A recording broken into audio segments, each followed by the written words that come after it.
Seminário Conversando com os Espíritos é uma realização do Centro Espírita Jesus de Nazaré, o apoio do GEEC, Grupo Educação Ética e Cidadania, também com o apoio do 5º CRE, Conselho Regional Espírita de Minas Gerais da 5ª Região, e também da AME, Aliança Municipal Espírita de Divinópolis. Neste primeiro momento, teremos o tema O que aprendemos com Kardec sobre o diálogo com os espíritos na erraticidade, obsessão e desobsessão com Kardec. E também a relação de ajuda Rogers Byrne e outras contribuições da psicologia, com Jader dos Reis Sampaio, psicólogo especializado em psicologia do trabalho, mineiro de Belo Horizonte, aposentou-se como professor da Universidade Federal de Minas Gerais, foi pesquisador da Fundação João Pinheiro. Como homenagem, seu nome foi dado ao Laboratório de Ensino de Psicologia da UFMG. Espírita desde a juventude, colaborador na Associação Espírita Célia Xavier de Belo Horizonte. Como tradutor, vem se dedicando a trazer para o português os livros espiritualistas do naturalista galês Alfred Russel Wallace. Como médium, publicou pelo Instituto La Chatre os livros Casos e Descasos na Casa Espírita e O Observador e outras histórias. Portanto, caro amigo Jader Sampaio, seja bem-vindo e um ótimo trabalho, uma ótima exposição.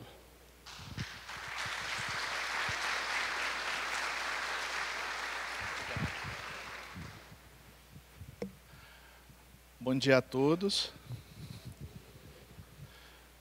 Eu prometi que eu ia ficar aqui mais paradinho para não dar muito trabalho a quem está gravando, tá, gente? Mas eu costumo fugir um pouco de luz e tal, então eu não sei se eu vou conseguir cumprir 100% a promessa, não. Antes da gente começar com o nosso seminário, eu quero agradecer ao Movimento Espírita de Divinópolis e região, tá, que sempre nos beneficia, sempre nos dá oportunidade de trabalho, nos convida e faz com que a gente possa estar presente, conversando e trocando palavras, né, sobre o que a gente vem fazendo. Antes da gente começar, eu queria fazer uma pergunta para eu conhecer vocês um pouco melhor. Tá? Quem aqui trabalha com reuniões mediúnicas? Tá? Participa de atividade mediúnica na sua casa espírita? Levanta a mão para eu ter uma ideia. Joia, mais ou menos meio a meio. Tá? O seminário ele tem por objetivo ser prático. Ele tem por objetivo não ser apenas um seminário teórico. Tá? Então a gente vai conversar bastante, principalmente na segunda parte, sobre esse diálogo que a gente faz com os espíritos nas reuniões mediúnicas. A gente já fez esse seminário em Natal, já fez esse seminário em Vitória, Divinópolis é a terceira cidade, e nesse diálogo eu venho recebendo muitas informações, perguntas que estão se transformando em novos textos, novas reflexões e objeto de aprendizagem. Tá? Então, tenho certeza que eu sou o primeiro a ser beneficiado aqui em estar com vocês conversando. Tá? Aqui eu estou conversando com os espíritas, né? Que não deixam de ser espíritos. Eu queria fazer também um acordo com vocês. Tá? Tem dois tipos de pergunta. Tem as perguntas que são de compreensão. Então, às vezes eu falo alguma coisa e não sou muito claro. E se a pessoa não faz na hora, ela pode perder a sequência do raciocínio. E a gente tem perguntas que são perguntas de aplicação. Tá? São verdadeiras teses, às vezes, tá? Sobre questões distantes até do que a gente está tratando. Então, a gente vai ter um tempo para as perguntas em geral, tá? No final do seminário. Mas se eu tiver falado alguma coisa que não estiver claro, eu queria deixar vocês à vontade para me interromper e pedir que eu explique de outra forma. Tá? Me dizer exatamente o que é. Como o pessoal está gravando, eu vou ter que repetir a pergunta. A pessoa vai me fazer, eu vou fazer um esforço para prestar atenção e repito a pergunta para ficar registrado. Tudo bem, gente? Tá? Então, vamos lá. Esse livro saiu agora em agosto. É o resultado de uma trajetória, né? Nele eu falo um pouco da minha história dentro do movimento espírita, dos grupos que eu tive, especialmente 2 grupos em Belo Horizonte, o Grupo Espírita Emmanuel, tá? E a Associação Espírita Célia Xavier, onde eu estive e participei de reuniões mediúnicas. Tá? Eu participei também do grupo da Sociedade Espírita Allan Kardec em Montes Claros, nos anos 90, 91. Tá? Mas eu preferi reduzir esses 2 grupos, porque são experiências diferentes. Existem algumas decisões de como deve funcionar a reunião mediúnica que são diferentes. E aí a gente pode comparar uma com a outra, esse foi o nosso objetivo. Eu não tenho nenhuma pretensão de dizer para vocês, eu tenho certeza que vão ter pessoas aqui com 15, 20, 30 anos de experiência em mediunidade, como vocês devem fazer a prática mediúnica na casa de vocês. Eu acho que isso é uma decisão de cada um dos grupos. O nosso objetivo é passar a nossa experiência, explicar por que a gente tomou as decisões que a gente tomou, e aí, a partir desse material, cada um sinta-se livre para ter seu regimento, seu estatuto. Tá? Eu lembro do seu Manuel Alves falando que a mediunidade não é uma questão de manual, em que a gente tem uma única prática e não pode afastar de forma alguma de prescrições. Tá? Grupos diferentes, em lugares diferentes, em contextos diferentes, podem ter diferentes necessidades. Tá? Mas mediunidade continua sendo uma questão de bom senso, uma questão de dedicação, uma prática que se faz pensando na ação cristã do mundo, tá? Na nossa concepção. Então, antes de começar a falar da parte de Kardec, talvez seja importante explicar como funciona o nosso grupo no Célia Xavier. Então, algumas pessoas ficavam pensando, mas como é que isso foi feito? É por causa do funcionamento do grupo. Então, o nosso grupo foi formado nos anos 80, se não me falha a memória, em 1987. E foi uma decisão administrativa da diretoria, à época da casa, porque tínhamos uma mocidade com 150 de jovens, e alguns não tão jovens assim, mas que iam ficando na mocidade, gostavam do espaço da mocidade e não interagiam com outros espaços da casa. E os interesses deixavam de ser os interesses dos jovens, porque você tem pessoas de 25, 26, 30 anos no grupo da mocidade. Então, a nossa direção convidou as pessoas com uma idade acima de 20 e alguns anos que formassem grupos mediúnicos para a atividade mediúnica. O doutor Isnarra, à época, dizia que a gente já havia estudado muito, era necessário que a gente trabalhasse, era a concepção dele. Isso tem vantagens e desvantagens, isso tem alguns problemas, e a gente passou por eles. E o nosso grupo ele funciona desde então. Então, é um dos grupos que permaneceu todos esses anos, e que o núcleo principal do grupo, assim, mais de 50% das pessoas que estão hoje no grupo são da fundação do grupo.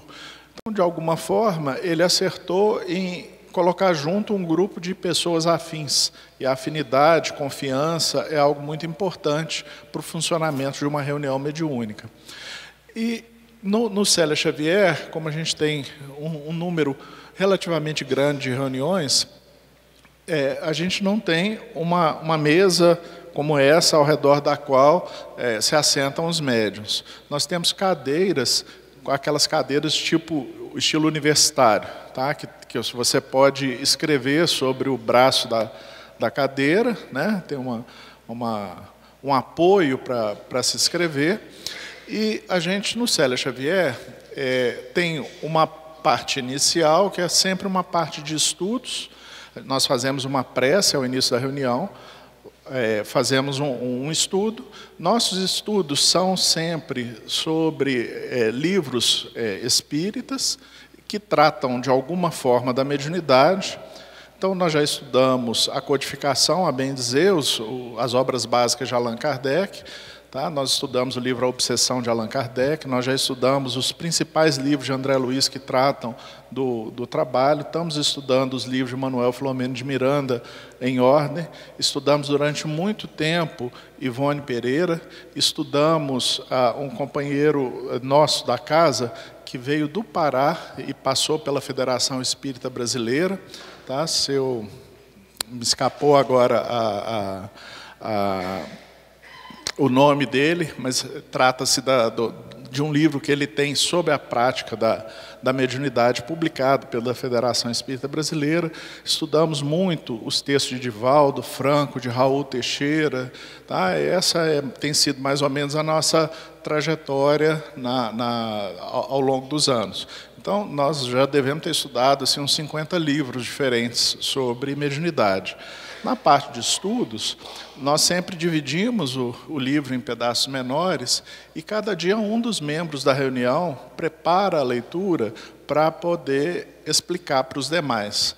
Tá? Ele pode até fazer leituras de pequenos pedaços, mas a gente viu que apenas ler o livro, como a gente leu o livro Desobsessão, tá? É algo que pode ficar cansativo, de baixa aprendizagem, e vimos também com a experiência que a gente não devia levar estudos muito polêmicos para a reunião, porque se a gente polemiza bastante nessa parte de estudos, chega a hora das comunicações, está todo mundo com o cérebro agitado, com a cabeça agitada, pensando nas ideias, com as emoções em desalinho, tá? Nada favorável para a comunicação e para o atendimento com os espíritos.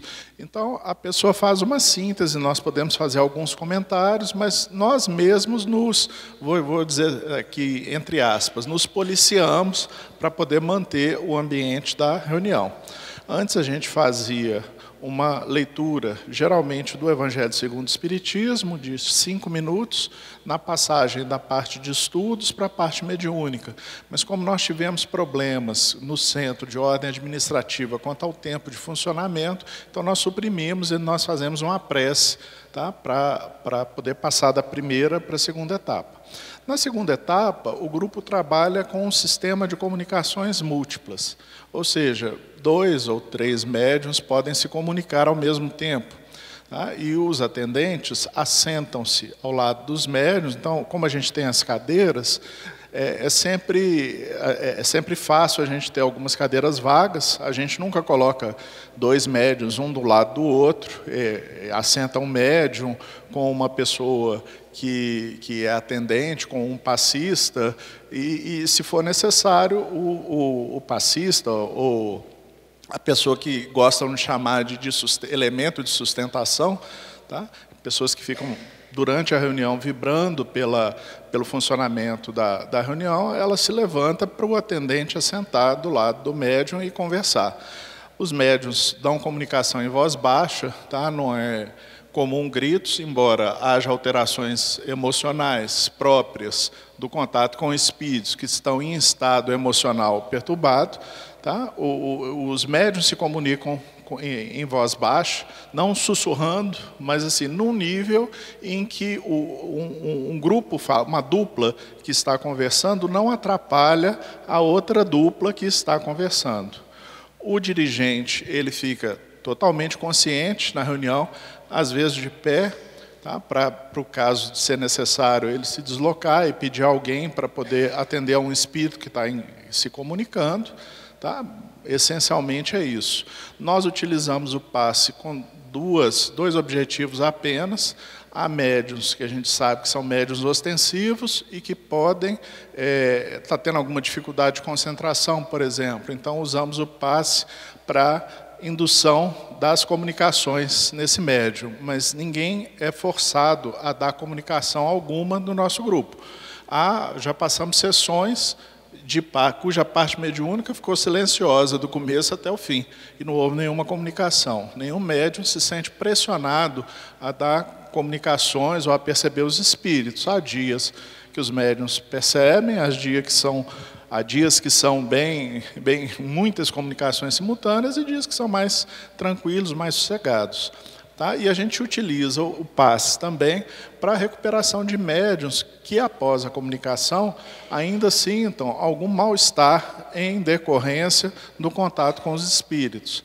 Tá? O mal-estar pode ser físico ou pode ser psicológico. Tá? E o passe costuma auxiliar a recuperação do médium. É raríssimo alguém sair da reunião mediúnica sentindo, por exemplo, igual uma médium sentiu, uma dor, uma dor no estômago, tá? Que ela começou a sentir poucos minutos antes da reunião, enquanto ela buscava a mãe para poder levar a nossa reunião, e continuou sentindo, mas de forma bem mais leve, depois da comunicação do espírito, cujo conflito, tá, estava ligado a essa dor. Tá? Ok? Está indo bem, gente? Está dando para entender?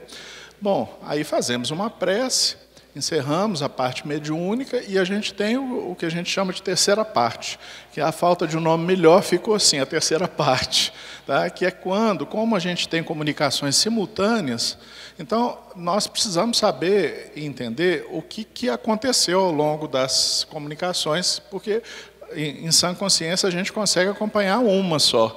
Tá? Então, as pessoas que estão vibrando, tá? Fazendo prece ou acompanhando o funcionamento da reunião, elas se ligam em uma das comunicações.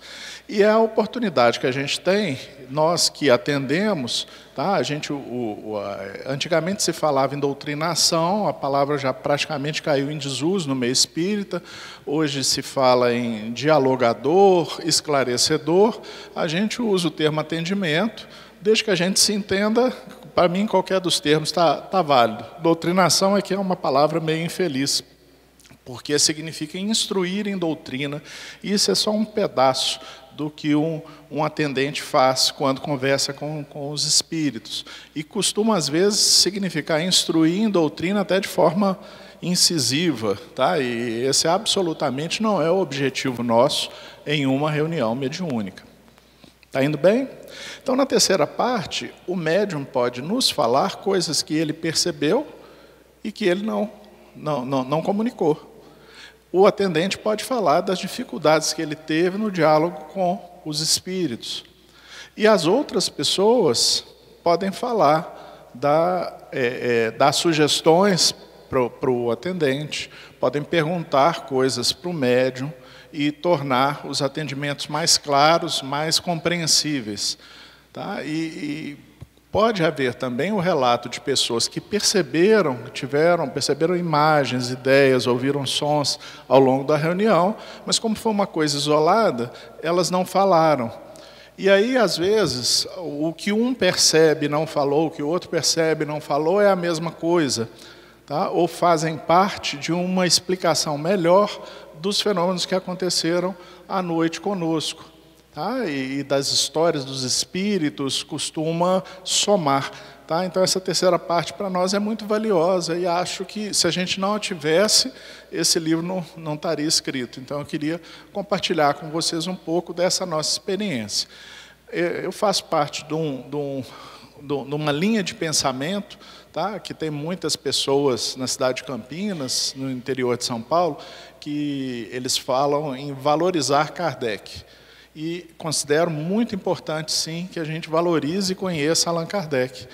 De uma forma geral, as pessoas leem, às vezes só assistem se falar das obras de Allan Kardec, frequentando reuniões no Centro Espírita, às vezes nem leem. Ou às vezes leram algumas obras de Allan Kardec, as mais lidas, o Evangelho segundo o Espiritismo, o Livro dos Espíritos, tá? O Livro dos Médiuns, são as três que são mais conhecidas pelo movimento espírita em geral, o Céu e o Inferno menos, a Gênese menos ainda. Tá? E Kardec tem uma série de outros livros que ele escreveu com outras finalidades, tá? Como o Principiante Espírita, o que é o Espiritismo, entre outros. Tá? E o Kardec publicou, enquanto estava vivo, a Revista Espírita. E ele era uma revista de mais ou menos 30 páginas, onde a gente encontra a correspondência dele com outros centros espíritas da Europa, principalmente, tá? E de outros lugares também, mas mais da Europa, e onde ele desenvolve mais algumas questões que aparecem já de forma resumida nos livros, porque os livros são grossos e não dá para poder ficar escrevendo verdadeiras bíblias, ninguém compraria, ninguém leria. Tá? Então a gente tem todo esse material para estudar e para compreender. E a gente acha que Kardec desenvolveu uma base teórica do Espiritismo. Então ele é uma referência importante para a gente compreender, por exemplo, os livros de André Luiz. Os livros de André Luiz hoje têm sido um pouco mais difíceis por causa da mudança da linguagem, mas eles são mais fáceis de se ler do que Allan Kardec de forma geral, porque contam casos, contam histórias. André Luiz colocou a experiência dele de uma forma muito parecida com a forma que nós passamos a nossa experiência no dia a dia. Só que, às vezes, ele conta um caso, e aquele caso é uma exceção, não é uma regra. E aí as pessoas leem o caso e acham que tudo se passa no plano espiritual como se fosse igual àquele caso. Tá? E isso, quando isso acontece, é falta de conhecimento da teoria espírita, da base do pensamento espírita. Tá? Então, a gente está sempre se perguntando o que diz Kardec, a que conclusão ele chegou, com base em que ele chegou, em que conclusões.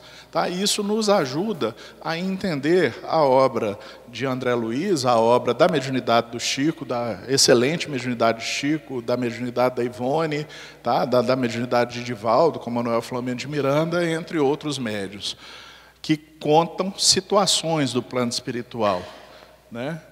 Vocês viram que eu nem comecei a passar a nossa apresentação e já gastei bem uns 15 minutos aqui, né? Mas eu acho que com isso a gente consegue se entender melhor, tá? Ao longo da exposição.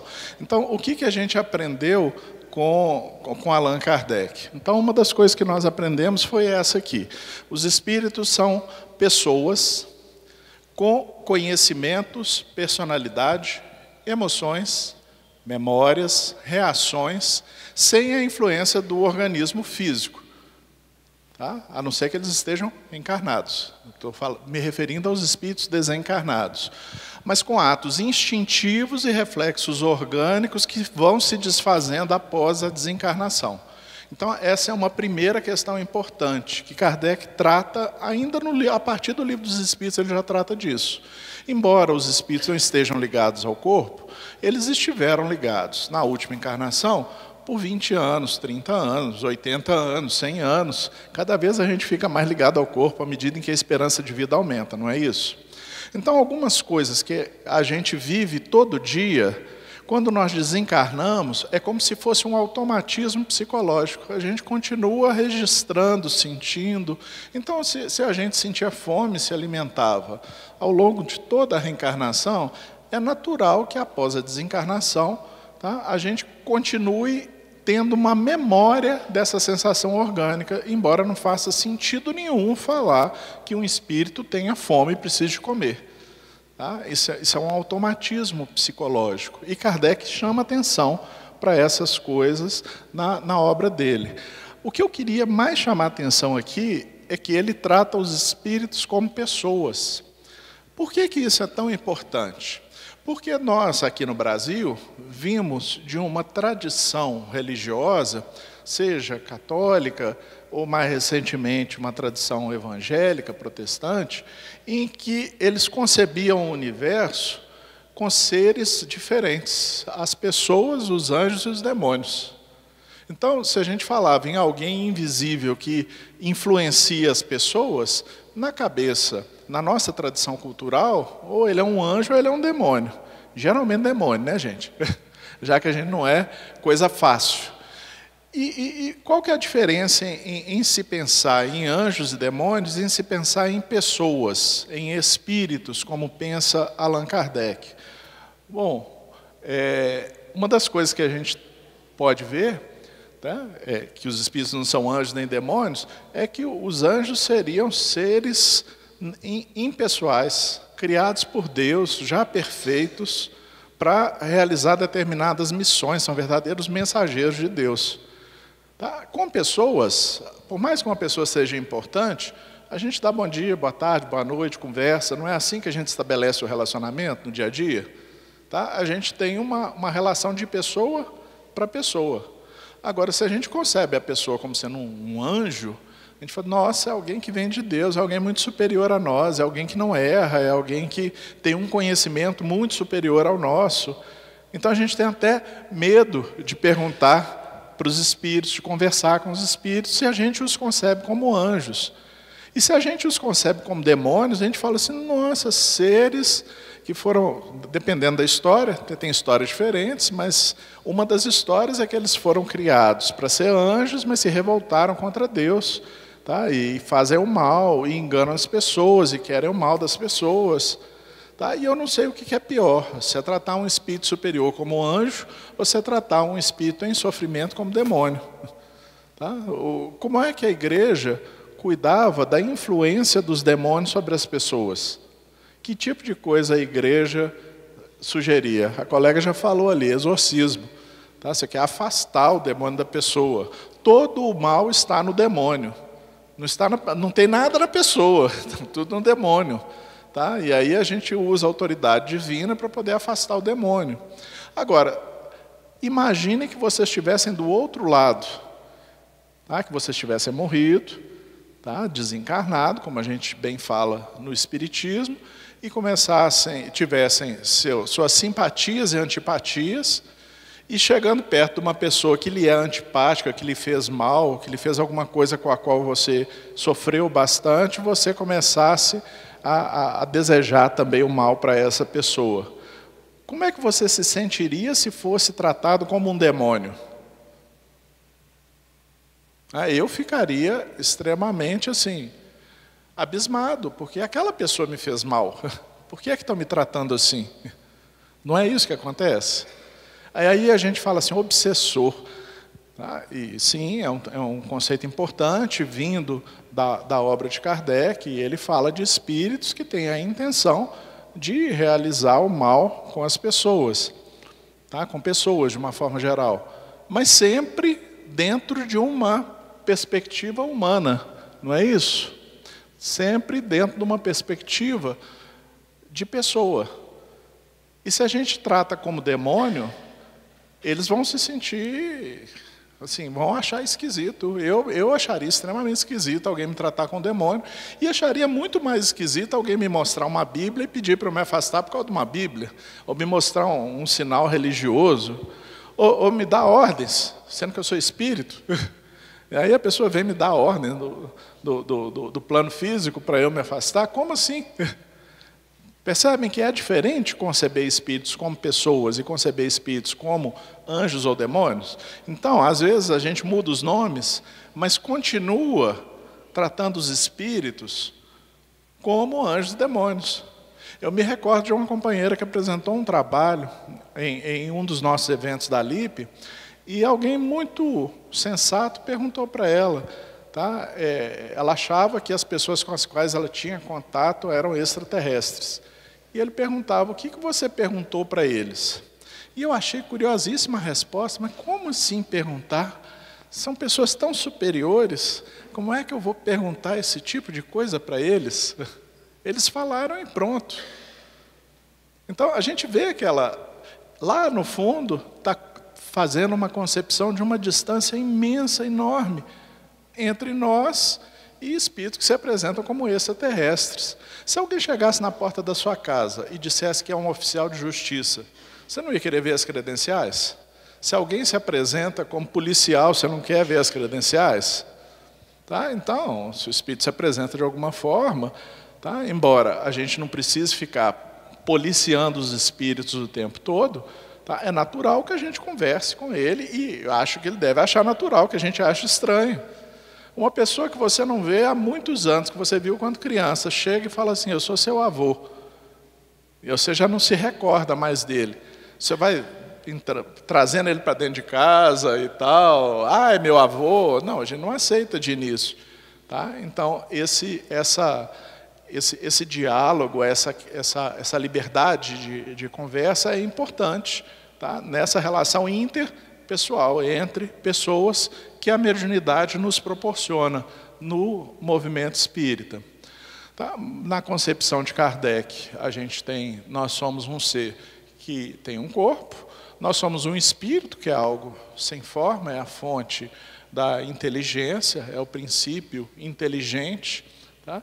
E a gente tem algo formado de uma matéria que não é percebida pelos 5 sentidos, tá? Mas que existe e que talvez a gente consiga descobrir mais com o avanço das ciências, que possibilita a ação do espírito ao corpo. Isso aí é normal, todos nós aqui sabemos. Tá? Quando Kardec, então, fala sobre como vivem os espíritos na erraticidade, a erraticidade, ao contrário do que se pensa, não é um lugar, é um espaço de tempo. É um tempo entre uma encarnação e outra. Tá? Os espíritos errantes, os espíritos que estão em trânsito. Eles são errantes não é porque erram também, que é um erro comum que as pessoas que não vão ao dicionário às vezes cometem. A primeira impressão que chega é que errante é quem comete erro. Não, quem está errando, quem está em trânsito, quem está se deslocando. Então eles estão se deslocando entre uma encarnação e outra. E aí Kardec fala que eles têm sensações orgânicas, que é o que a gente já falou, tá? Que eles mantêm suas emoções e sentimentos. Então, não são seres diferentes, tá? Como é que é seu nome? Isabel. Isabel desencarna, ela continua Isabel. Ela continua com a sua própria personalidade, sua forma de reagir. Tá? Ela continua sendo a mesma pessoa. O Chico Xavier tem um livro muito interessante chamado Voltei, do irmão Jacó, tá? Que é uma pessoa que pertenceu à Federação Espírita Brasileira do Círculo de Relação das Pessoas. Então, uma das coisas que o irmão Jacó fazia, bastante curiosa, e que exemplifica isso que Kardec está falando, é que durante a vida ele fumava. Eu não sei se vocês se recordam dessa passagem do livro. E aí ele desencarnou. Tá? E ele fumava e sabia que o que ele fazia não era muito certo. Mas ele fumava assim mesmo. Tá? E isso não o impediu de fazer uma série de coisas. Coisas boas, inclusive. Ele fez muitas coisas boas enquanto vivo, mas tinha lá suas limitações, seus problemas. Então ele chegou no plano espiritual, foi encontrado pela filha, e essa foi a primeira surpresa dele. A filha estava em condição espiritual melhor que a dele.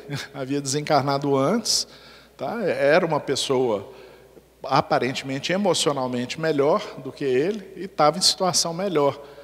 E aí ele já se sentiu meio constrangido, porque ele achou que era espírita, que frequentava o centro espírita, que ia desencarnar e que ia ser recebido, tá? Como os evangélicos querem, né? Com a trombeta no céu, né? Com as portas do céu abrindo para eles entrarem no reino dos céus. Tá? E não foi bem assim, ele foi recebido como ele era. Jacó continuou sendo quem ele era. E como ele fumava, ele guardou no seu psiquismo aquele impulso. Então, como ele está no plano espiritual, o que acontecia? Aparecia um cigarro na mão dele. Ele sentiu o desejo, porque aquilo ali era um hábito continuado, e o cigarro aparecia. Ele enxergava aquilo como sendo uma coisa errada, e ele olhava para os espíritos, ele jogava o cigarro fora, assim, meio escondido. Assim. É o que dá para a gente entender na leitura do livro. E aí ele jogava ele fora, assim, e daí a pouco tinha outro na mão. Porque as coisas acontecem no plano espiritual movidas pelo pensamento dos espíritos, pela vontade dos espíritos. E ele continuava com vontade de fumar. Então, ele continuava criando a imagem do cigarro no plano espiritual. E aquilo o incomodava diante de espíritos superiores que entendiam a situação dele, não o criticavam, não fechavam a cara para ele, não apontavam o dedo. Tá? Então, isso nos fala da plasticidade do plano espiritual. O plano espiritual é diferente do plano físico. Eu posso pensar 1000 vezes aqui que eu quero uma jarra de chocolate quente aqui. Maldade, né? Num tempo tão fresquinho de manhã e eu já falando em chocolate quente aqui. Tanta gente querendo emagrecer aqui na plateia e tal, e eu falando de chocolate. Eu posso pensar à vontade, essa jarra não vai aparecer aos nossos sentidos. No plano espiritual, não. De acordo com a intensidade do pensamento, da emoção, do sentimento, o seu pensamento é percebido como se materializado estivesse, como se fosse perceptível por todos os demais espíritos na mesma condição que eu. Tá? Então, a plasticidade é outra coisa importante do plano espiritual. E a plasticidade sempre traz significados. As coisas que um médium percebe de um espírito dizem respeito a alguma coisa que ele sente, alguma coisa que ele vivenciou. Então, nos cabe, no diálogo com os espíritos, entender qual que é esse significado. Vou dar um exemplo para vocês. Uma companheira nossa do grupo, tá? Chamada, no livro eu chamei de Suzy, eu mudei o nome das pessoas para não expor as pessoas, tá? E para não envaidecer as pessoas do grupo também, mas principalmente para não expor. Então, eu vou tentar lembrar o nome de todo mundo, o codinome de todo mundo que está no livro. A Suzy era uma médium de desdobramento. Tá? O termo em Kardec, desdobramento é um termo de André Luiz, não é isso? Todo mundo sabe. O termo em Allan Kardec é sonambulismo mediúnico. Então, ela tem a sensação de estar saindo do corpo, estar se afastando do corpo, e ela tem a consciência de coisas que estão acontecendo à distância, no mundo físico e no mundo espiritual. Como a gente está numa reunião mediúnica, nos interessa o mundo espiritual. E aí, sempre que ela entra nesse estado, ela perde algumas das capacidades que ela tem quando está em estado de vigília. A Suzy, em estado de vigília, é uma mulher inteligente, é uma mulher com tirocínio rápido, é uma mulher que trabalhou a vida inteira, tá? É uma mulher assim, extremamente competente, tá? Que cuidou da família, de decisões rápidas. Na condição de desdobrada, vamos dizer assim, tá? No estado sonambúlico, a Suzy ela fica assim meio passada. Ela fica sem ter a capacidade de reação e de compreensão que ela tem no estado de vigília normal. Então, o que nós fazemos com esse tipo de médium em nossas reuniões? A gente põe uma pessoa sentada do lado dele para acompanhar todo o processo do suposto afastamento do corpo. Tá? E para que ele vá narrando o que está acontecendo.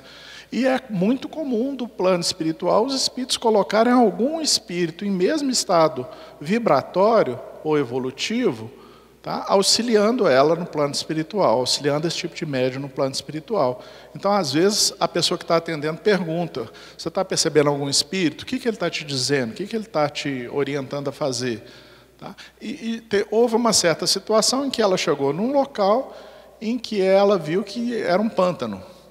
E ela era médium de desdobramento e era médium psicofônico também. E aí ela falou assim, ela falava de forma meio assim, à vontade, tem um cara lá dentro. Eu lembro dela falando, tem um cara lá dentro. Então, olha só, um pântano no mundo espiritual, com uma pessoa dentro de um pântano. Um pântano é um lugar cheio de água, tá? E a pessoa está lá se sentindo assim meio afogada. Ela não estava se debatendo, ela estava quieta, parada dentro do pântano. E ela me perguntou, eu vou lá? Então, olha só, no plano espiritual não existe pântano. Ok, gente? Tá? No plano espiritual não tem um lugar a priori criado como pântano e que o espírito se dirigiu para lá. O local ele toma a forma do pensamento dos espíritos que lá estão. Concordam comigo? Não é isso que a gente lê nas obras espíritas? O pensamento e o sentimento dos espíritos criam o ambiente no qual eles estão. Tá? Então, o que ela está fazendo? A imagem do pântano é uma informação de como o espírito se sente. E aí o atendente parou para pensar assim, como um espírito que está dentro de uma lagoa, tá? Meio afogado, parado, se sente? Em depressão, em tristeza profunda. E ela perguntou, eu vou lá? Ela ir lá não é ela se deslocar num local com aparência de pântano no plano espiritual. Ela ir lá é ela entrar em contato com essa experiência emocional desse espírito. E aí, então, interpretando dessa forma, o que o atendente falou para ela? O atendente chegou junto dela e falou assim, chega na beirada e chama, vê se ele sai de lá. Porque se ela consegue entrar em contato com ele e retirá-lo desse estado emocional em que ele se encontra, vai ser mais fácil dialogar com ele. E ela vai sofrer menos influência do estado emocional desse espírito. E aí ela falou assim, ele está vindo. Ah, que bom, né? Podia não vir, tá? Mas ele está vindo. Tá? E a partir daí, ela sintonizou-se com ele, deu a comunicação e ele foi atendido. E foi mais fácil de atender. E durante o atendimento a gente viu que essa situação emocional realmente existia. Está indo bem, gente? Então, a plasticidade, as descrições que os médiuns dão do plano espiritual, elas sempre guardam uma relação com aquilo que os espíritos estão sentindo, aquilo que os espíritos estão vivendo, como eles desejam viver. Nosso lar não é um lugar. Nosso lar é um encontro de espíritos convivendo em comunidade que aceitaram fazer determinadas atividades conjuntas, se preparando para as próximas encarnações. Tá? Não é tudo bem que André Luiz fala que houve quem criou inicialmente, quem fez o primeiro esforço de agrupar essa comunidade, tá? Mas tudo aquilo ali guarda um sentido emocional, um sentido psicológico. Plasticidade no plano espiritual e significados. A personalidade, já falei, Isabel, desencarnada, continua Isabel. Tá? Tudo bem que Isabel deve ter tido outras encarnações, e se ela tiver acesso às outras encarnações, ela vai ter um conteúdo de memórias maior. Mas a reencarnação é uma coisa muito curiosa, porque a pessoa reencarna e mantém a mesma personalidade. Ela não muda totalmente de personalidade de uma encarnação para outra. Ela passa por experiências diferentes, em que, especialmente na infância, tá, aquilo que ela desenvolveu até aquele momento vai ser colocado à prova, entre aspas. Ela vai agregar novas experiências, mas ela já vem com a personalidade dela. Quem é pai e mãe de mais de um filho sabe disso. Um filho é totalmente diferente do outro. Tá? Cada um reage de um jeito, e desde assim, a mais tenra infância, tá? Eles já trazem uma espécie de um protótipo de personalidade, de um jeito de ser, tá? Que vai se consolidando com o passar do tempo e que na adolescência passa por uma revolução às vezes, tá? Mas tem os seus traços identitários. Tá? Então a gente esquece das coisas que fez, mas não perde aquilo que a gente é. Isso é importante para a gente entender. Então, se uma pessoa se apresenta como fulano, mas não traz nenhum dos traços da personalidade de fulano, é bem provável que seja um espírito querendo se fazer enganar, ou seja um médium que gostava muito de fulano, desejando que fulano estivesse falando, ou que seja algum outro tipo de fenômeno. Tá? Então, a personalidade e a memória, o normal é os espíritos não terem acesso imediato à memória passada após a desencarnação. É o que a gente lê na literatura espírita. E com o tempo que vai passando, eles vão conseguindo ter mais ou menos acesso à memória do passado. Espíritos superiores conseguem ter acesso à experiência integral. Por que isso acontece? Isso acontece da mesma forma com nós encarnados. Determinadas experiências desagradáveis, a gente tem mecanismos no funcionamento do nosso psiquismo em que a gente apaga essas coisas. A gente chama isso de defesa, mesmo que essas experiências continuem, às vezes, nos influenciando. Ah, não, isso eu não quero nem lembrar. Ah, não, aquela briga com meu pai. Tá? Eu descobri recentemente na minha família que houve uma briga de uma tia com meu avô, que ao longo da minha vida inteira nunca foi falado. As pessoas só falaram dessa briga, que foi uma briga física, depois da desencarnação da minha tia. Então era uma coisa presente, tá? Uma coisa que explicava uma série de coisas na nossa família, mas que ninguém falava. Estava lá guardada. Era aquilo que não pode ser lembrado. Era o Voldemort da minha família, aquele que não pode ser dito. Tá? E os espíritos trazem isso. Então, há determinadas memórias nossas que trazem uma vivência tão desconfortável, tão desagradável, que a gente prefere nem ter. A gente prefere não lembrar. Ah, não, eu não quero conversar sobre isso. A gente não faz isso. Quando vem a memória, não é que a gente esqueceu, é que aquilo ali é uma experiência de sofrimento. A gente não quer ficar vivendo e revivendo essa experiência de sofrimento. Freud chamava esse negócio de defesa psíquica.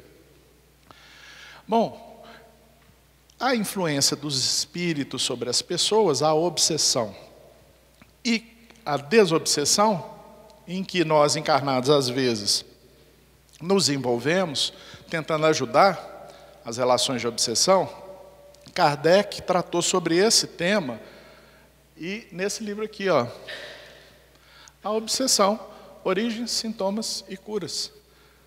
Mas que livro é esse? Kardec escreveu enquanto vivo? Não. São experiências, são relatos de reuniões mediúnicas, algumas das quais Kardec participou, outras das quais ele recebeu por causa da Revista Espírita, que ele publicou na Revista Espírita enquanto estava encarnado. E alguns anos depois da desencarnação dele, os companheiros espíritas da Bélgica fizeram um trabalho de selecionar quais eram esses casos e agruparam eles todos e publicaram em forma de livro. Esse é a Obsessão. Não dá tempo da gente falar muito do livro A Obsessão. Então eu queria mostrar para vocês que em Kardec a gente encontra muitas coisas que nós aprendemos a fazer ou vendo as nossas reuniões com companheiros mais experientes ou lendo outros autores como André Luiz. Então eu fiz uma tabelinha aqui, olha só. Então o Espírito de Castelnaudary, tá? Charles Dupont, em 1859, 2 anos depois de Kardec ter publicado a revista, ter publicado o Livro dos Espíritos, 1 ano depois do início da Revista Espírita. Era um espírito, não vai dar tempo também de eu contar todas as histórias, tá, gente? Vocês vão no livro que a gente vai encontrar as histórias, tá? Mas era um espírito que assombrava esse local. Anos, um século, assombrando o local. E as pessoas que saíam, voltavam, relatavam a assombração. Tá? E era um espírito totalmente preso à vida de violência que ele viveu. Então, os espíritos começam orientando Kardec a orar pelos espíritos endurecidos. E aí Kardec fala, mas ele só pensa naquilo que ele fez. Tá? Parece que ele assassinou a esposa. Aí eu não vou conseguir lembrar todas essas histórias com detalhes. Tá? Mas se não me falha a memória, ele assassinou a esposa porque ele achava que a esposa o estava traindo com o irmão. Então ele apresentava com a faca na mão, com sangue, tá? Matou a esposa e depois matou o irmão. E aí depois a influência dele fez com que um dos habitantes da casa passasse mal, ou eu não me lembro com detalhes o que aconteceu com esse habitante da casa, que assim, muito tempo depois da desencarnação dele. E aí então, por essa razão, quando ele se comunica pela primeira vez, à época, a psicofonia não era muito usada. Kardec gostava da psicografia, acho que já falei isso aqui em Divinópolis, em outras situações. Ele chegou quebrando o lápis, rasgando as folhas de papel, sem querer conversar. E aí então Kardec pergunta, nós vamos orar por ele, mas ele está nesse estado espiritual, isso vai ajudá-lo? Aí o espírito, acho que de São Luís, diz para ele, ó, ajuda. Mas, tá, os espíritos que se arrependem do mal que fazem, se beneficiam ainda mais da prece. Então, olha só, num dos casos bem-sucedidos de desobsessão, Kardec é orientado a orar pelos espíritos endurecidos, mesmo aqueles que estão em situação que o André Luiz chamaria de monoideísmo. Tá? Ou que estão presos vivendo um período do tempo de conteúdo emocionalmente intensamente forte. Depois, a gente tem o caso dos processos de Morzine, em que uma cidade inteira parecia tomada pelos espíritos. Uma cidade pequenininha, chamada Morzine, entre a Suíça e a França, com um problema de ser suíça e virar francesa, ou de ser francesa e virar suíça. Eu acho que ela era suíça e tornou-se território francês. Tá? E aí começaram a acontecer coisas, levaram um médico para lá. A psiquiatria na época não sabia absolutamente coisa alguma, muito pouca coisa. O médico tentou uma série de ações sem sucesso.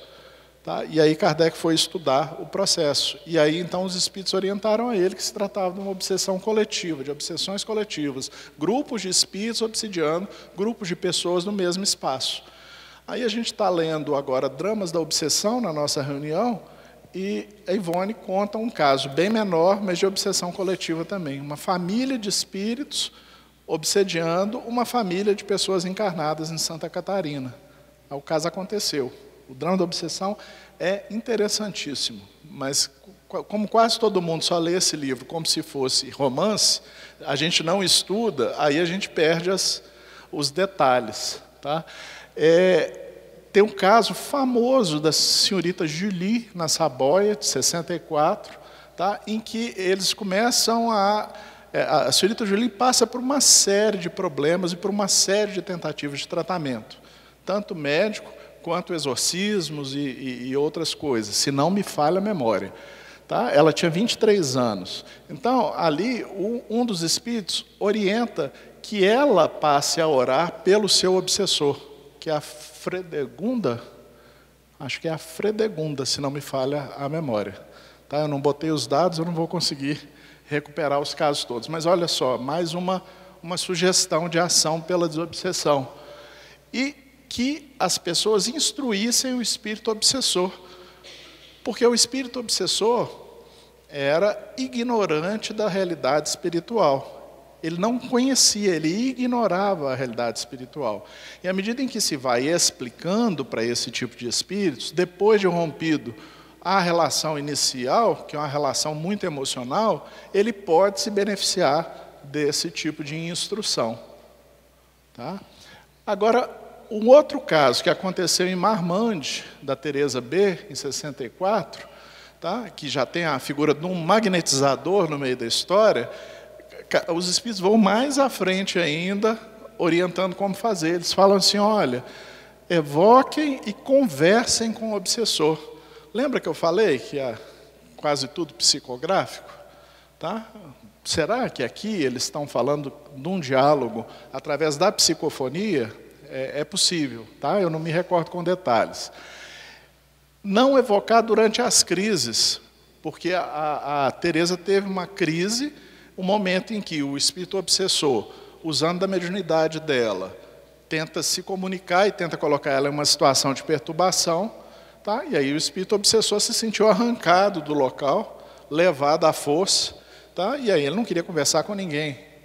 Tá? E como era uma relação de simbiose espiritual, ela também ressentiu. Então eles falaram assim, não, conversa com ele numa situação que ele está mais tranquilo, a gente faz isso em casa, não faz? A mãe chega e fala para a filha, não fala com seu pai quando ele estiver nervoso, não é? Espera que ele está nervoso, não conversa agora, nós vamos conversar mais à frente, porque ela já conhece a peça. Tá? O pai vira para o filho, não fala isso para sua mãe por enquanto, vamos aguardar uma situação mais propícia. Então, não evocar durante as crises. Outra coisa que eu achei genial, abstenha-se de pregar moral ao obsessor. Isso é uma coisa que a gente estuda na psicologia. Tem um cliente do Freud, que a cliente chega sem saber se trai ou se não trai o marido.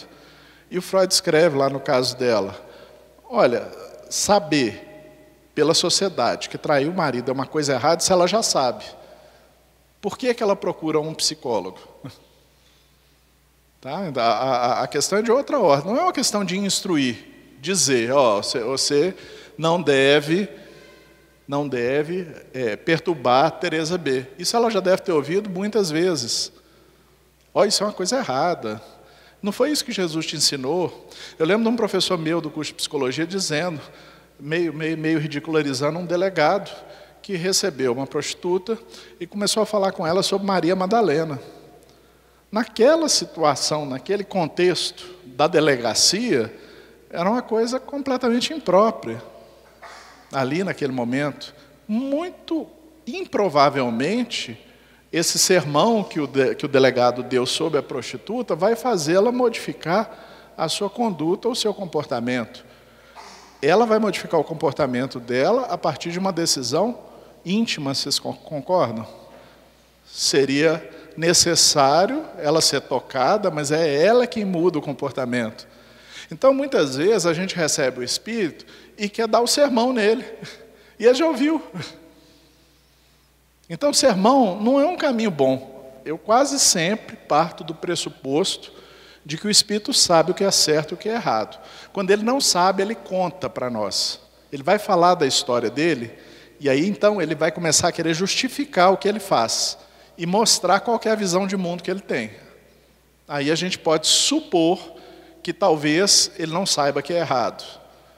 Ok, gente? Está indo bem? Oi.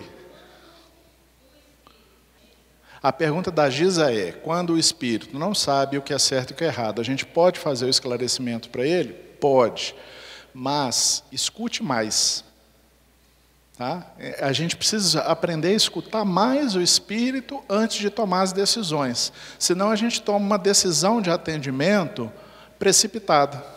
Eu vou contar um caso em que isso acontece aqui, na segunda parte, que aí ninguém foge depois do lanche.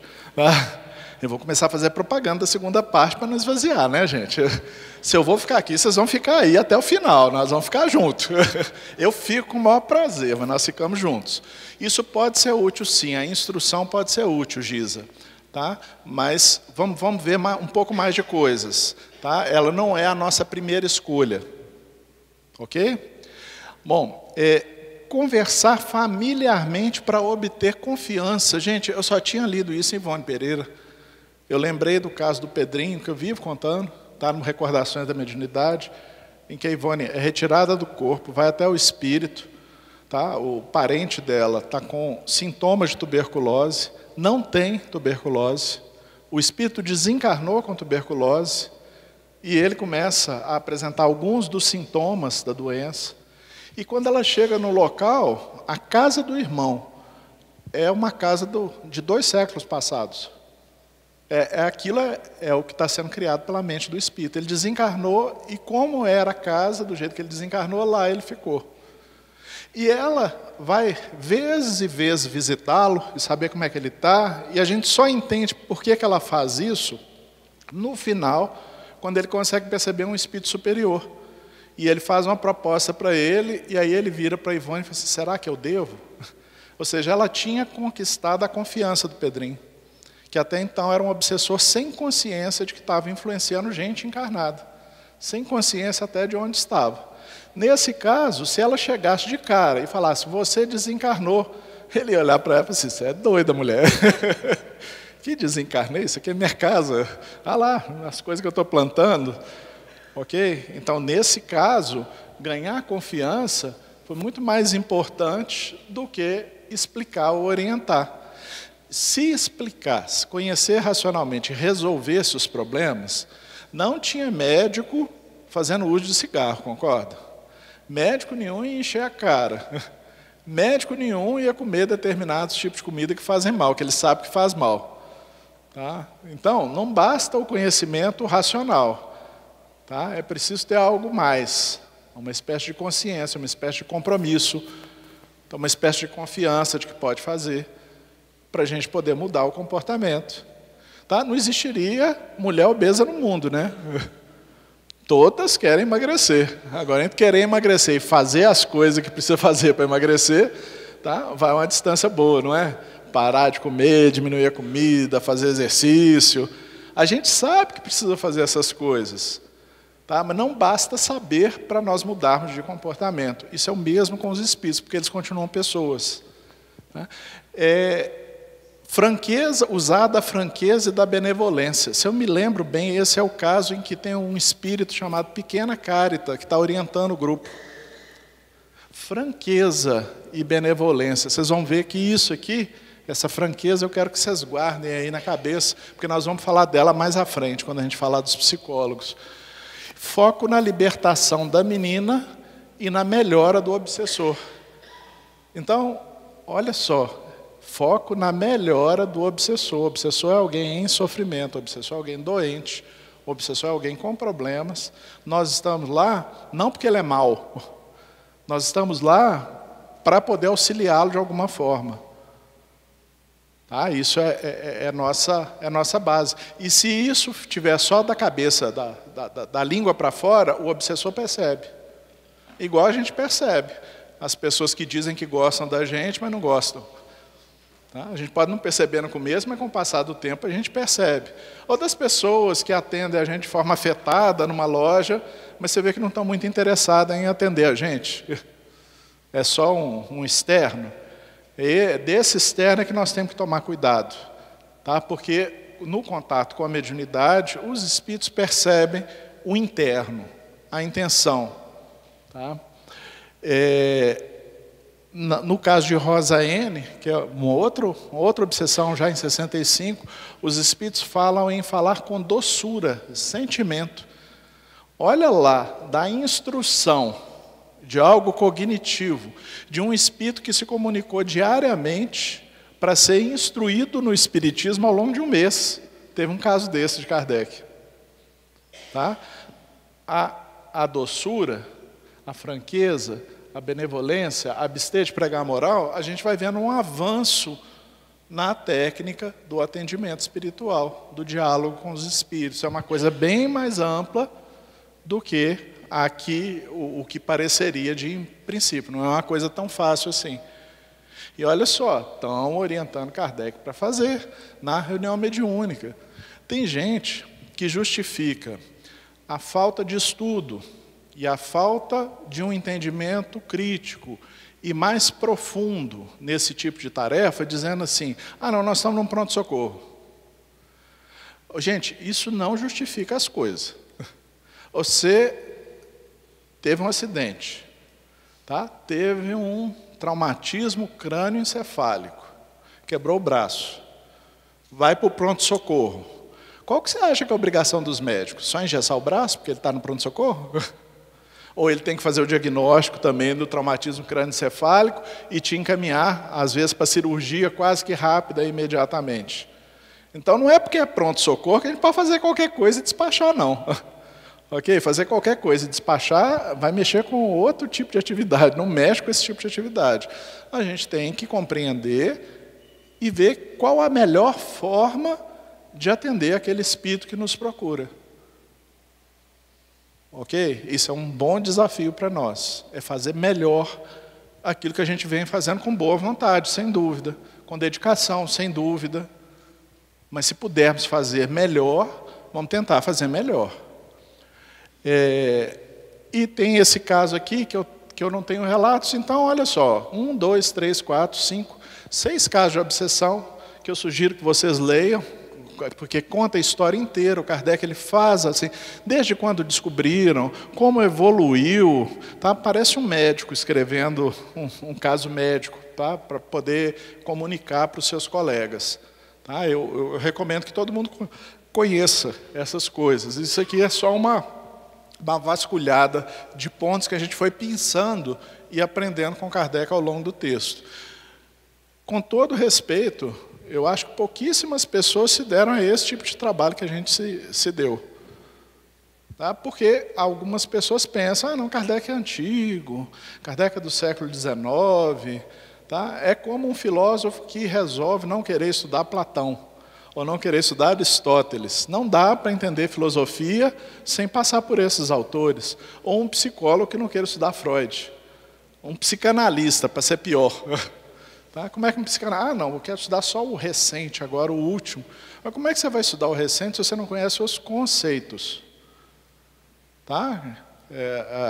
Como Freud enxergava a doença mental à sua época?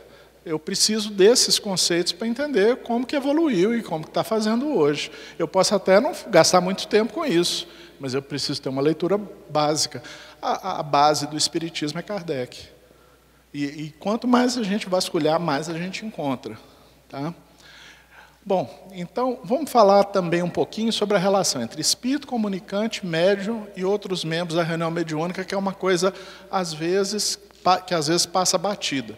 Eu tentei pegar essas coisas que eu acho que são um pouco diferentes, que estão no nosso dia a dia, a gente passa por elas, mas a gente não se apercebe, às vezes, delas. Tá? Então, olha só. A relação entre médium e espírito comunicante. Todo mundo sabe que médium é um ser capaz de perceber o espírito e que tenta se apassivar, tá? Para poder haver a comunicação espiritual. Tenta ele influenciar o mínimo possível na comunicação e o espírito comunicar o máximo possível, tá? Já que isso é mediunidade, certinho, sem problema. Ok? O que a gente nunca para pensar é que durante a sintonia, a ligação, a comunicação espiritual, o que o espírito pensa, o médico, se ele não for totalmente mecânico, pensa também. O que o espírito sente, o médium sente. O que nos leva a crer o seguinte: o que o médium pensa, o espírito pensa também. E o que o médium sente, o espírito. Então, a gente não está atendendo um espírito desencarnado. A gente está atendendo uma dupla, espírito e médium, que torna a comunicação tão diferente da conversa que a gente tem com as pessoas no dia a dia. Coisas que o espírito não seria capaz de sentir ou de registrar, o médium pode sentir ou registrar. E aquilo ali vai ser percebido pelo espírito. Aí, isso tem uma série de implicações. Por exemplo, o médium não confia no atendente. O que ele vai transmitir? O que o espírito vai sentir? A mesma sensação do médium, que aquela pessoa não é de confiança.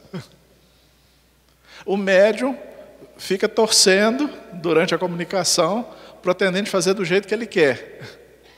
O que o espírito vai perceber?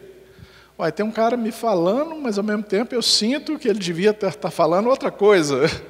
Essa não é confusão no sentido técnico, mas essa duplicidade aí de pensares é registrado pelo espírito também. Então, olha só, por isso é que os espíritos estão sempre falando e nos dizem que a relação nossa enquanto grupo, quanto mais coeso a gente consegue ser, melhor.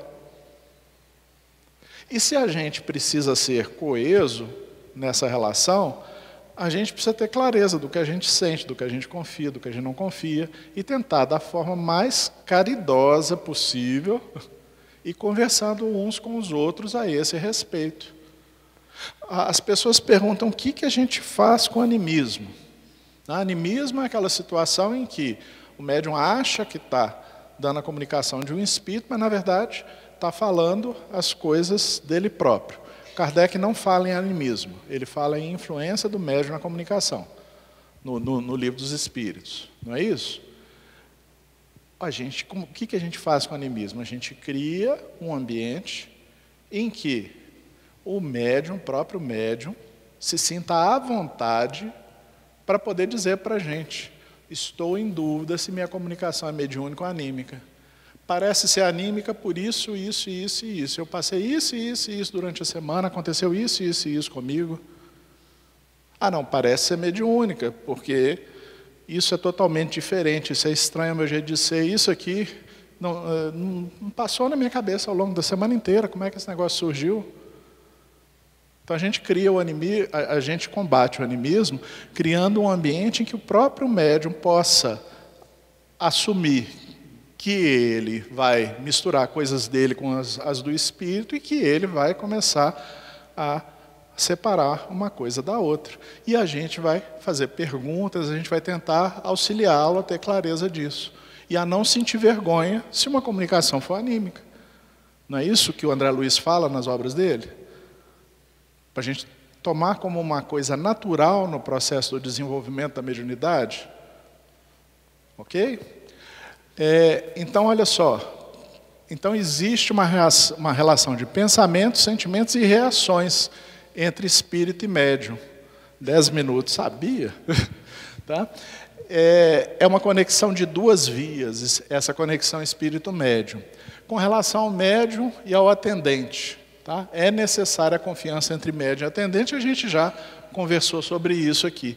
Esse laço de confiança é fruto de um relacionamento de trabalho bem sucedido. Não é o médium dizer: eu tenho que confiar no fulano, eu tenho que confiar no fulano, eu tenho que confiar no fulano. Se ele está falando que ele tem que confiar no fulano, é porque ele não confia. Tá? É algo que você vai construindo com o passar do tempo. Você vai ter que ter paciência em algumas situações, você vai ter que tentar não interferir em algumas situações, e na terceira parte nós vamos conversando até as coisas irem melhorando. E sabendo que nem todo mundo vai conseguir ser ótimo atendente, nem todo mundo vai conseguir ser ótimo médium, nem todo mundo vai conseguir atingir o grau de excelência. Então, respeitando também a limitação dos companheiros. Tem companheiros que são dedicados, que estão no nosso grupo há 30 anos, 35 anos. Trabalham como atendentes, mas têm dificuldade. E a gente vai dizer a ele que eles não podem trabalhar como atendentes mais? Tá? Eu não tenho coragem de fazer isso. A gente vai dando os toques e ele vai melhorando com o passar do tempo. Talvez nunca chegue a ser um grande atendente, mas terá feito o trabalho dele. E os médiuns compreendem a situação, porque não há má fé. Há situações que a gente passa na vida em que o atendente, mesmo tendo conhecimento, ele não tem condições, ele está passando por uma situação difícil, está num luto, está passando por uma situação de perda, está passando por uma situação profissional complicada. Agora, essa é uma outra franqueza que a gente tem que ter na reunião mediúnica. A gente tem liberdade para chegar junto do dirigente e falar assim, hoje eu não tenho condição de atender, para evitar esse tipo de situação. Isso acontecer com um atendente num dia, não atrapalha o andamento da reunião mediúnica. Agora, se todo mundo chegar e falar assim, hoje eu não tenho condição de atender, aí não funciona. Ok? Tá? Mas assim, a gente se preservar num determinado dia e conversar, isso é perfeitamente aceito dentro do nosso grupo. Não sei se a gente está certo ou se a gente está errado. Tá? Mas é perfeitamente compreensível que há dias em que as situações estão mais difíceis. É um pouco diferente com os médiuns, porque às vezes ele está sentindo um mal-estar e a origem do mal-estar é mediúnico. Então, com o médium pode ser que o dirigente fala, você não quer tentar? E como a gente tem um laço de confiança, o dirigente pergunta para ele como surgiu, como aconteceu, e as pessoas são inteligentes. Né? E como a gente tem um laço de confiança, mas não, apesar de eu estar me sentindo assim, vamos tentar trabalhar hoje. Se não der, não deu. Ok? Sim, é isso mesmo, Giza. Os dirigentes, se indicam quem atende, devem estar sensíveis a essa questão. É uma outra coisa que a gente tem. Se a gente vê que um determinado médium tem resistência com um determinado atendente, no nosso grupo, quem designa quem atende é o dirigente. E não é só com base na intuição, não. É no conhecimento que tem do funcionamento do grupo, nas percepções que vai tendo do funcionamento do grupo. Então, ele pede para fulano, que só não é bem recebido pelo médium X, que ele atenda Y e Z. Essa é uma possibilidade também que a gente tem. Tá? Os membros do grupo devem vibrar em favor do espírito comunicante durante a prática mediúnica, isso a gente já conhece bem. E para a gente terminar, eu trouxe 2 pedacinhos de 2 psicólogos norte-americanos. Tá? Um deles é Carl Rogers, tá? Que desencarnou em 87, e ele é de uma escola da psicologia chamada Humanismo.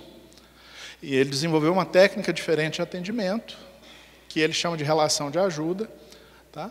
E que eu peguei 3 elementos só dessa relação de ajuda, são os que ele considera principais e que eu acho que funciona maravilhosamente bem no atendimento espiritual. Porque o que ele faz com pessoas encarnadas é o que a gente faria com pessoas desencarnadas, sem talvez a disponibilidade de tempo, profundidade e continuidade, tá? Com um tempo mais limitado. Mas olha só, ele fala que a relação de ajuda tem 3 grandes elementos. O primeiro é a congruência. Isso ele fala para o terapeuta, para o professor, para a pessoa que está responsável pela situação do andamento, da continuidade da relação de ajuda. O que é congruência? Você está conversando com um espírito. O espírito é chato, irritante. O que você sente? Irritação. Você vai dizer para o espírito que ele é maravilhoso? Você vai dizer para o espírito que você está em paz, tranquila? Tá? Então são 2 coisas. Primeiro é você ter consciência do que sente, porque a gente não é treinado para isso. A gente é treinado para ficar preocupado o tempo todo com o que fala, mas não com o que sente. Então congruência pressupõe saber o que sente. E segundo, é dar devoluções congruentes com o que você sente. Você pode chegar para o espírito e falar assim, puxa, e ele te pergunta qualquer coisa, te dá o espaço, você fala, você não tenta ser muito simpático, não é verdade? A coisa que eu mais ouço na nossa reunião é: puxa, vocês são honestos, hein? Pelo menos vocês são francos. Aqueles que já passaram por outros grupos, tá? E que as pessoas falam aquilo que eles deveriam fazer. Eles já ouviram isso 1, 2, 3, 10 vezes e não mudaram. Tá certo? Então, congruência é um desafio para nós. O que nós estamos sentindo no momento que a gente está conversando? O que é a história que o Espírito nos conta, desperta em nós? Ok? Não quer dizer que você vai despejar a sua emoção em cima do Espírito. Você não vai agredir o Espírito, por mais que ele te agrida. Mas você vai ter consciência do que sente. E vai devolver da forma que ele melhor seja capaz de metabolizar, que o que ele faz gera isso. Em uma pessoa que nem o conhece, que nem esteve com ele. Outra coisa, não digam o que não temos certeza. A pessoa vira e fala assim: tem um espírito do seu lado. Ela está vendo? É bem provável que tenha, mas ela está vendo? Se ela não está vendo, ela não pode dizer. Se ele perguntar: você está vendo alguém do meu lado? Você vai mentir? Ah, eu estou vendo? Não estou vendo. O Espírito às vezes me pergunta: você está vendo? E dependendo do estado de consciência dele, a resposta é: eu não consigo te ver. Nós estamos conversando, mas eu não consigo te ver. Às vezes a resposta é: olha, acho que você não está onde você pensa que está. Isso faz parte da congruência também. Tá? A gente não precisa fazer grandes revelações para os espíritos para eles mudarem. Pelo contrário, ele é quem tem que fazer um movimento no seu grau de consciência para perceber que ele está preso numa memória, numa vivência desagradável, que ele está fazendo alguma coisa que o prejudica. É ele quem tem que fazer esse movimento. André Luiz fala no Agenda Cristã: você é o melhor secretário da sua tarefa. Então é ele quem é o secretário da tarefa dele. Não somos nós que vamos dizer a ele o que ele vai fazer. A gente vai tentar clarear, a gente vai tentar ajudar, a gente vai tentar informar se necessário, a gente vai tentar acolher, a gente vai tentar abraçar, a gente vai fazer aquilo que for necessário, aquilo que for importante para que ele ande. Mas devemos manter essa congruência. Ah, você vai para um hospital. Só se a gente tiver muita certeza disso. Ok? Eu acho muito grave isso, porque há muito na literatura espírita a questão da hipnose. E a hipnose, ela envolve sugestão. E a sugestão, ela pode ser mal utilizada. Fazer com que o atendente ache que ele tem algum poder sobre o espírito. Ele não vai achar isso conscientemente, não. Ele vai se sentir assim. Ele vai se sentir poderoso quando o espírito capitula, muda de opinião. Ele vai se sentir capaz de confrontar o espírito. E isso é muito complicado numa relação de ajuda. Não é o que a gente quer numa relação de ajuda. A gente não quer mudar a opinião do espírito a qualquer custo. A gente acha que algumas coisas que um espírito que faz mal, que está sofrendo, algumas coisas que ele fez são erradas. Que ele se deu mal nas opções que ele fez na vida dele. Tá? Mas nós não temos como usar a palavra como um martelo para sair batendo na cabeça de ninguém. A segunda coisa é a compreensão empática, que é muito difícil. Compreensão empática significa como foi a vida dele e por que ele tomou as decisões que ele tomou. E se eu tivesse no lugar dele, eu teria tomado, como eu teria reagido? Você tentar enxergar o mundo do espírito com os olhos dele. Por isso é que não dá para ouvir meia dúzia de coisas e achar que tem compreensão empática. Pega o espírito de Castelnau d'Auri, que a gente contou agora. Possivelmente se tratava de uma pessoa com um transtorno delirante, com um transtorno de um delírio de perseguição, a paranoia, enquanto encarnado. Tratou a esposa e o irmão como paranoides. Tá? Muito sofrido para a esposa, muito sofrido para o irmão, muito sofrido para esse espírito também que continua se achando perseguido o tempo todo. E o caminho para auxiliá-lo é a gente enxergar isso. Quando a gente enxerga isso, a gente não vê ele como um demônio, o exercício do mal. Ele é uma pessoa em sofrimento, extremamente desagradável e desconfortável. Ai de nós, se ficarmos no caminho, tiver uma pessoa dessa dentro da nossa casa, tempo esgotado. Tá? Eu vou só terminar o Rogers. Tá? Mas a gente precisa entrar, né? Isso é a compreensão empática. Na área de psicologia do trabalho, tem um autor famoso da psicologia que descobriu que o grande diplomata não é aquele que sabe muita coisa, sabe muita lei, sabe muitos idiomas. É aquele que senta numa mesa de negociação e uma das características dele é conseguir enxergar o lado dos interlocutores. Como que esse fulano pensa, como que o outro pensa, como que o outro pensa. À medida em que ele consegue enxergar a visão dos outros e como funciona essa visão, e tem a profundidade suficiente, ele está mais próximo de um acordo do que do conflito, que já está instaurado. E, por fim, ele fala em aceitação positiva e incondicional. O que é isso? É falar que coisa errada está certa? Não. É aceitar que aquele espírito fez um monte de coisa errada. E que não é a hora de ficar cobrando isso dele. Isso é errado, você fez errado. Ele já ouviu isso. Possivelmente ele já ouviu isso. Às vezes ele não agiu por ignorância, agiu por dificuldade em controlar os impulsos, agiu como reação. Você tem um espírito que chega e fala assim, olha, eu vi minha família ser violentada na minha frente por fulano de tal. Entra no lugar dele e passa pela experiência para você ver como é que você vai sentir. Por muito cristão que a gente seja, aquilo mexe com a gente profundamente, é uma experiência de violência que ele passou. Então não é chegar, perdoa meu irmão, dá raiva. Dá raiva. Você ouvir assim, perdoa meu irmão? Aí ele vai falar o que eles normalmente falam. Você não tem noção do que você está falando. Não é você que está no meu lugar. É realmente isso, faltou empatia e faltou aceitação positiva e incondicional.